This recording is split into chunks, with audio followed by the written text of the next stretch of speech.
Olá pessoal, sou o professor Bruno Baceto e nessa série de vídeos nós estamos falando sobre eletrônica. Neste vídeo que nós vamos começar agora, nós vamos falar sobre como utilizar diodos semicondutores dentro de circuitos elétricos. Como é que nós vamos fazer para modelar matematicamente esses dispositivos para que a gente possa colocá-los dentro dos nossos circuitos.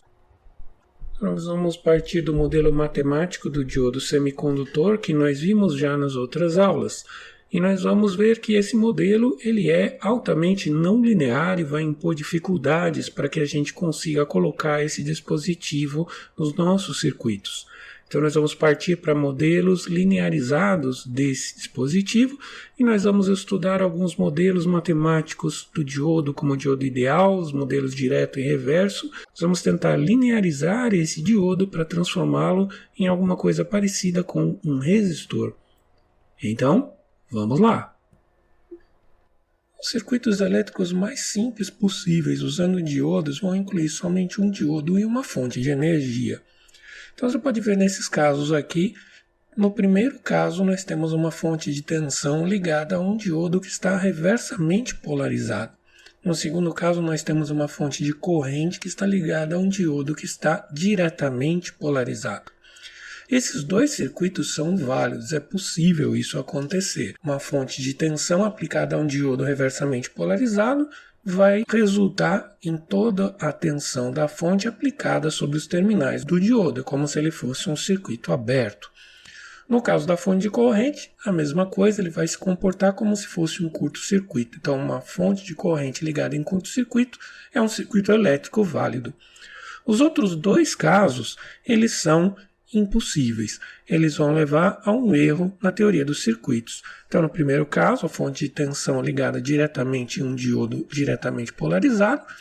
Esse cara é um curto, então uma fonte de tensão ligada em um curto não é permitido pela teoria de circuitos. A mesma coisa vai acontecer no último caso, que é uma fonte de corrente ligada a um circuito aberto. Então, esses dois casos, eles são impossíveis, eles não podem acontecer na prática. Os circuitos que nós vamos resolver com diodos vão ter mais coisas além de uma fonte de tensão. E o grande problema dos circuitos com diodos é que esses dispositivos eles são não lineares. Para a gente entender o que é um dispositivo linear, vamos dar uma olhada no nosso dipolo mais conhecido e mais simples possível, que é um resistor. Então, o resistor é muito fácil de calcular as propriedades elétricas dele dentro de um circuito elétrico, uma vez que você tem uma tensão, vai aparecer uma corrente e nós sabemos relacionar a corrente e a tensão através da lei de Ohm. Se eu quiser saber a corrente e sei a tensão, eu posso calcular usando o quociente. Se eu sei a corrente e não sei a tensão, eu posso usar o produto. Esse é um dispositivo linear. Agora vamos comparar esse dispositivo com um diodo. Então agora o diodo também, se você aplicar uma tensão, vai aparecer uma corrente e nós já vimos como é que se calcula isso aproximando-se através do modelo do diodo ideal de Shockley, que é aquela expressão. Se você quiser saber a corrente, temos a equação de Shockley. E se você quiser saber a tensão, nós podemos calcular o inverso daquela função. Você começa a perceber aí o problema, porque nós temos funções exponenciais dentro dessa equação. Então isso vai complicar bastante. O que era muito simples de fazer em circuitos elétricos agora se tornou complicado, porque nós temos funções não lineares dentro da nossa equação de circuito elétrico. Para você ver o tamanho da encrenca, vamos imaginar um circuito muito simples, como esse que nós temos aqui. Um resistor e um diodo em série. Então a gente pode imaginar, atribuindo uma tensão sobre o resistor, vai passar a corrente no resistor, a mesma coisa vai acontecer com o diodo, e aí nós podemos usar as leis de Kirchhoff para obter um sistema de equações para esse circuito. É muito simples. Obviamente a tensão da fonte vai ser a soma dessas duas tensões que estão no mesmo ramo e as correntes têm que ser iguais. A tensão do resistor vai ser muito fácil de calcular pela lei de Ohm. Nós já sabemos que as duas correntes são iguais, então pronto. A nossa alegria acabou no momento em que a gente coloca a equação do diodo. Então agora a tensão do diodo vai ser dada por essa expressão. E agora nós temos uma equação e somente uma variável. É fácil resolver? Não, não é fácil resolver porque nós temos uma exponencial. E essa exponencial, se você tentar resolver, você não vai conseguir eliminá-la algebricamente de forma alguma. Então, como a gente pode resolver equações não lineares? O método mais óbvio seria obter uma solução algébrica, uma fórmula que permita resolver o sistema de equações e obter o resultado desejado. Na maior parte dos casos, isso não é possível. Não existe uma solução algébrica, ou pelo menos não uma solução algébrica genérica para todas as equações que nós vamos encontrar. Então, isso não vai dar certo. Nós podemos usar métodos numéricos. Então, na verdade, nós podemos chutar valores e tentar aproximar os valores até chegar numa aproximação que a gente considere satisfatória. Ou a gente pode partir logo para a linearização. Vamos transformar um dispositivo que não é linear em alguma coisa aproximadamente linear, seja ele um resistor, um capacitor, um indutor, alguma coisa que seja modelável através dos dispositivos que nós conhecemos na teoria de circuitos. A gente pode pensar em três coisas possíveis: a aproximação por um modelo ideal. Então, por exemplo, no caso do diodo, imaginar que ele é um circuito aberto quando ele está reversamente polarizado e ele é um curto-circuito quando ele está diretamente polarizado. A gente pode pegar um dispositivo que seja não linear e analisá-lo por partes. Em determinadas regiões, ele está funcionando de uma determinada forma. Então, em uma região ele funciona como um resistor, em outra região ele funciona como um circuito aberto e assim por diante. Então, ali nós vamos escolher uma região e trabalhar nessa região. Finalmente, o que a gente pode fazer é descobrir qual é a tensão e corrente de um ponto de operação desse dispositivo e a partir daí, a partir desse ponto, nós vamos aproximar o comportamento elétrico desse circuito por algum ou alguns elementos que são lineares, por exemplo, um resistor, um capacitor ou um indutor. Vamos tentar resolver esse nosso exercício usando o método das aproximações sucessivas. Então nós vamos tentar numericamente resolver aquela equação não linear fazendo o seguinte: nós pegamos esse nosso circuito que nós temos aqui agora com valores, uma tensão de 5 volts, um resistor de 2 kΩ e os parâmetros do diodo, o I0, a corrente de saturação do modelo, e a voltagem térmica para a temperatura ambiente. Então, o que nós vamos fazer? Em primeiro lugar, nós vamos chutar. Nós vamos dar um valor para a tensão do resistor. Por exemplo, eu vou chutar o valor 2,5. Então, na verdade, eu estou distribuindo essa tensão de 5 volts igualmente entre o resistor e o diodo. Eu não sei se isso está certo, por isso eu vou testar. Primeira tentativa, nós vamos calcular a corrente em cima do resistor, que é a mesma corrente que passa pelo diodo. Então, essa corrente vai dar 1,25 mA. Agora, nós temos a tensão do diodo dada pelo modelo de Shockley. Nós vamos substituir essa corrente que nós acabamos de calcular e ver quanto daria a tensão do diodo. Então, usando esse modelo, a tensão do diodo daria aproximadamente 0,688 volts. Obviamente isso não está certo, porque a soma das duas tensões não está dando 5. Então o que nós vamos fazer? Nós vamos para a nossa segunda tentativa. Nós vamos pegar esse valor da tensão do diodo e nós vamos considerar esse valor para fazer a nossa próxima conta. Então agora nós vamos pegar em cima do resistor a diferença entre esses dois valores, que vai dar a tensão no resistor de 4,312 volts. Vamos calcular a corrente, 2,156 mA. Novamente, nós vamos repetir o processo, pegando a equação de Shockley, nós vamos obter a tensão no diodo, agora de 0,702 volts. Vamos tentar de novo a nossa terceira tentativa, vamos pegar esse 0,702 e vamos colocar lá em cima do diodo. Então agora nós vamos colocar a diferença em cima do resistor e agora nós vamos ter em cima do resistor 4,298 volts. A corrente, usamos de novo o modelo e nós obtemos um valor de 0,701 volts. Se o valor não variou muito, nós podemos nos dar por satisfeitos. Então, nesse momento, nós resolvemos esse circuito. Nós podemos dizer que a tensão em cima do diodo é mais ou menos 0,7 volts. Existe uma corrente passando por esse circuito de mais ou menos 2,15 miliamperes e a tensão no resistor é de 4,3 volts aproximadamente. A gente pode supor que essa seja uma boa solução para esse problema. Nessas aproximações sucessivas, nós utilizamos diretamente o modelo matemático do diodo, o modelo de Shockley, que é um modelo que segue mais ou menos fielmente as propriedades físicas do diodo.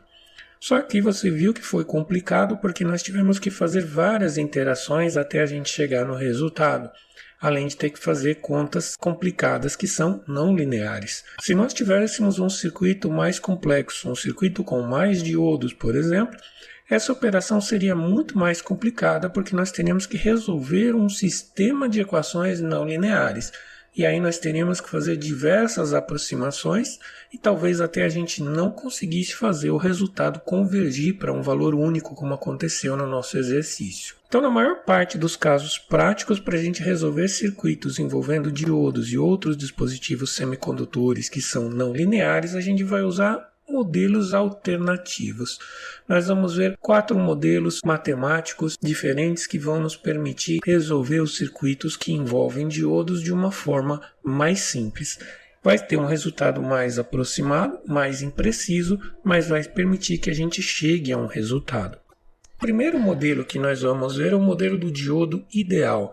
Então, nesse modelo, a gente vai considerar que quando o diodo está reversamente polarizado, como está acontecendo aqui, ele vai se comportar como um circuito aberto perfeito, ou seja, não vai passar corrente nenhuma. Então, sendo a tensão que está em cima do diodo negativa, ou seja, o diodo está reversamente polarizado, a corrente que vai passar pelo diodo é zero.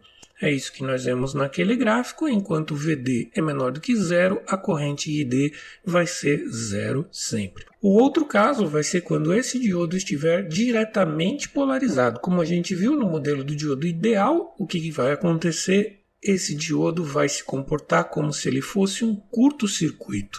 Ou seja, um curto-circuito significa que a tensão em cima do diodo é zero. Então, o que vai acontecer? Sempre que essa tensão estiver polarizando o diodo diretamente, a tensão em cima do diodo vai ser zero. Ou seja, a corrente já não depende mais da tensão do diodo. Se nós compararmos esse modelo com o modelo de Shockley, vamos ver que mais ou menos essa curva que nós desenhamos, ela se aproxima um pouco desse modelo, ela já consegue explicar mais ou menos o funcionamento do diodo. Então, no caso do nosso modelo do diodo ideal, a relação entre a tensão e a corrente no diodo vai ser dada em duas partes. Nós estamos fazendo um particionamento dessa função. Então, enquanto o VD, ou a tensão sobre o diodo, for menor do que zero, ou seja, o diodo está reversamente polarizado, a corrente que passa no diodo é zero. Essa corrente ID, se ela começar a passar, ou seja, quando o diodo estiver diretamente polarizado, ou seja, esse ID for maior do que zero, isso vai implicar imediatamente que a tensão em cima do diodo é zero, ou seja, ele passa a ser um curto-circuito. Esse é o nosso modelo do diodo ideal. Vamos tentar resolver aquele nosso circuito novamente, agora usando o modelo do diodo ideal. Então basta a gente observar esse circuito aqui, que nós podemos ver que esse diodo está diretamente polarizado. Então nesse caso, esse diodo torna-se um curto-circuito. Então ele simplesmente desaparece do circuito. A única coisa que sobrou foi a fonte de 5 volts e o nosso resistor de 2 kΩ.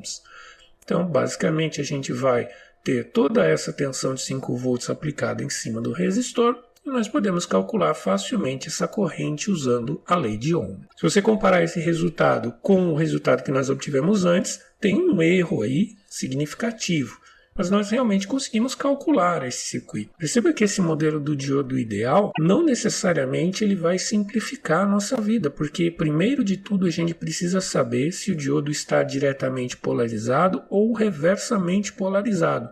Nesse caso aqui, isso ficou óbvio, mas em muitos casos não é óbvio se um diodo está polarizado direta ou reversamente. E aí a gente vai ter que fazer por tentativa e erro. O segundo modelo que a gente vai ver, a gente vai considerar um fenômeno físico que acontecia dentro do diodo. Se você lembrar, um diodo semicondutor vai envolver uma zona de depleção, onde vai existir uma diferença de potencial, uma barreira de potencial, que é aquele nosso potencial de junção ou potencial direto, que enquanto a tensão nos terminais do diodo for inferior a essa tensão direta, não vai haver circulação de corrente. Essa tensão direta ela é função das propriedades físicas do diodo e também da temperatura. Então agora nós vamos colocar essa tensão direta no nosso modelo. Então o nosso modelo com tensão direta, ele vai incluir um diodo ideal. Então aquele diodo que está ali, ele é um diodo ideal. E nós vamos colocar em série com esse diodo ideal uma fonte de tensão cujo valor é a tensão direta. Então o nosso modelo de tensão direta, a nossa tensão do diodo e a corrente do diodo vão estar relacionadas a partir dessas expressões. Também aqui nós estamos particionando a função em duas partes. Então a primeira parte, enquanto a tensão do diodo for inferior à tensão direta, a corrente vai ser zero, porque aquele diodo ideal está reversamente polarizado. Quando aquele diodo ideal estiver diretamente polarizado e passar uma corrente, a tensão em cima do diodo vai ser igual à tensão do potencial reverso, o VF. Então agora se a gente desenhar a nossa curva característica, enquanto a tensão for menor do que o VF, a corrente vai ser zero. A partir daí, nós vamos ter o valor de VF independentemente da tensão VD. Se a gente comparar esse modelo com o nosso modelo de Shockley, nós estamos vendo que ele já está bem mais parecido e ele vai obter um resultado melhor. Vamos dar uma olhada no nosso exemplo. Vamos resolver agora usando o nosso modelo com tensão direta. Então, nesse caso, o diodo que está ali, nós vamos substituir pelo nosso modelo. O nosso modelo inclui um diodo ideal e uma fonte de tensão, e nós substituímos ali. Essa tensão VF, ela é, no caso dos diodos de silício, aproximadamente 0,6 volts. O diodo que está ali, ele é um diodo ideal, então nessa situação, ele está diretamente polarizado. Então ele vai se tornar um curto-circuito, ou seja, ele vai desaparecer desse nosso circuito. Agora nós temos duas fontes de tensão e um resistor, é muito fácil de calcular o valor da corrente. Essa corrente vai ser dada pela diferença de tensão em cima do resistor, dividido pela resistência desse resistor, e a corrente que nós obtivemos agora foi de 2,2 mA. Muito mais próximo do valor que a gente obteve por aproximações sucessivas. No terceiro modelo, nós vamos considerar o que acontece com o diodo quando ele está reversamente polarizado.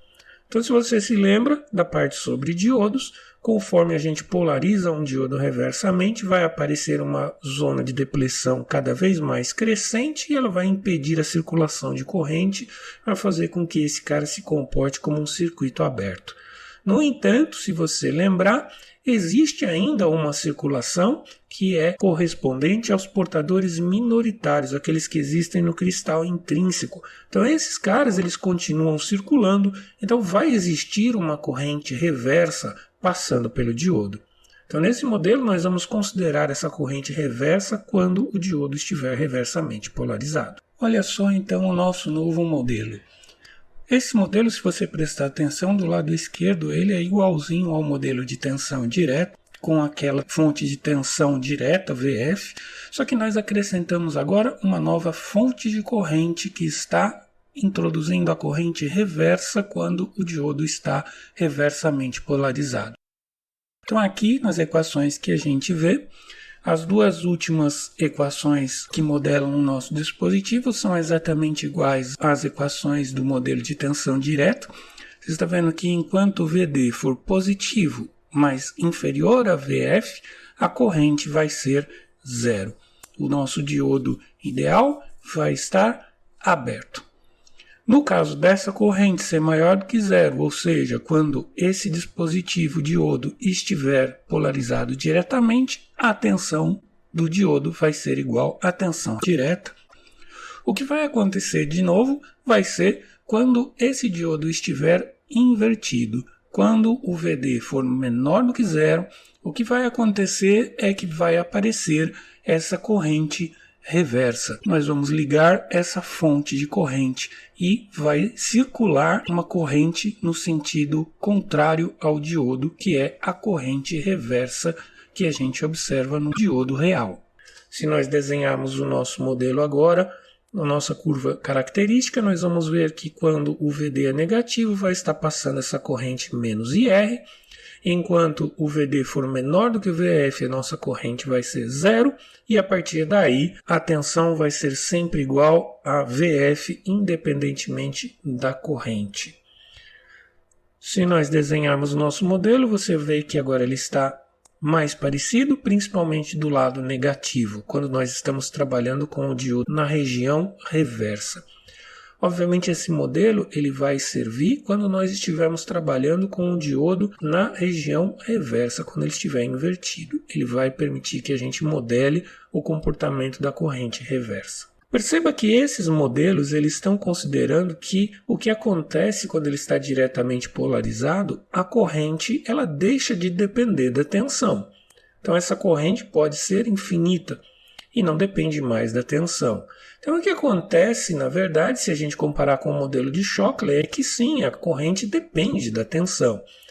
Então nós vamos tentar no próximo modelo incluir uma dependência linear entre a corrente e a tensão. Então, o que nós vamos fazer? Nós vamos tratar de linearizar esse dispositivo em torno do ponto de operação. Então, nós vamos colocar ali uma resistência em série com esse dispositivo. O nosso diodo vai se comportar como um resistor, vai ter uma resistência pequena, mas vai ter uma resistência, enquanto ele estiver diretamente polarizado. Então, o que vai acontecer nesse nosso último modelo?